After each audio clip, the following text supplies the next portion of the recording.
So, mirroring to connect versus mirroring to crush. So,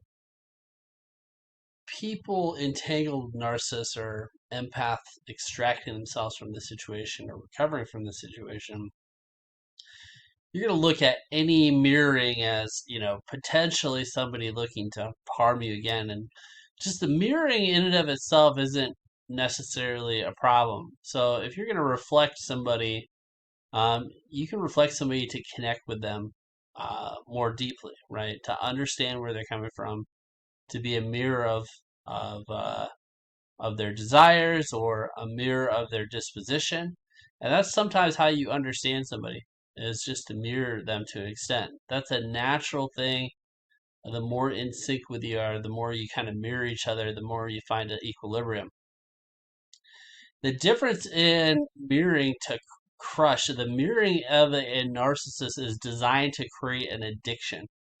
It is designed to create addiction and has an ulterior motive. And whether this is intentional or not, or conscious or not, a mirror is the same like as a reflection of a lure, right? A reflection is designed to entice a target, and then you have to hook. You want to hook them and harvest them.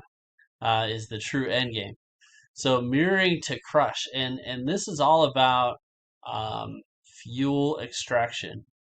So the more addicted you are to them, the more they can pump their negativity into you and get a reaction, right? Which is thrilling in their mindset. It just reminds them they're under control, and reminds them that they're superior people, and they get a rush out of it. They get a thrill out of it.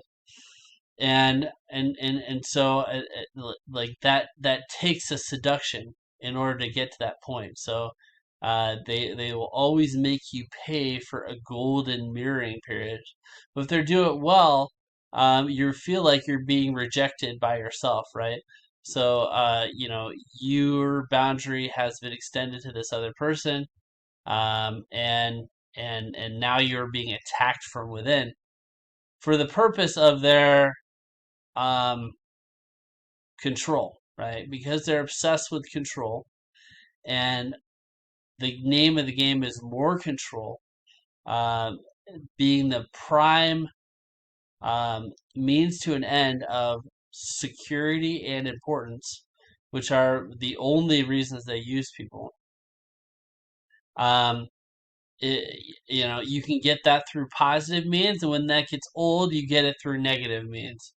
So by making the other person suffer, you now get, okay, they are under control. I feel now important that they're suffering, and that's the dual purpose of mirroring. And so the question is, I mean, how do you discern between one or the other? And it is a matter of experience, but it's also a matter of just being like water, right? Even though so not needing an outcome to be different. So if you're whole onto yourself, you can distinguish between a legitimate mirror of somebody reflecting yourself and looking to find a deeper connection, and that of a lure, right? You can see the intention, you can see the line of a lure, you can see how it's hooked. It's connected to a barbed hook, and so it takes subtlety, and again, you're gonna make mistakes, but you can see that this is not a mirror, this is a lure. And the other reassurance is, just to be like the water, right? So even though it can be disturbed, it returns back to normalcy. It becomes placid. You can give yourself space. You can create a boundary and create that space of still water, even though it's been disrupted. So even though it's uncomfortable, you just need to recognize that the human heart is endlessly resilient, and it doesn't matter if you're hurt again or you want to be protected, you can always heal, and that's the important aspects of energetic leeches and um, things that kind of drain you.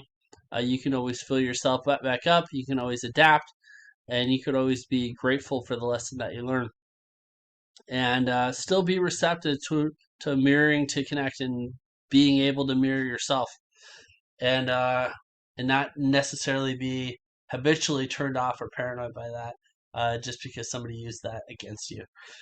That's the paradox to keep in mind. Thanks for listening.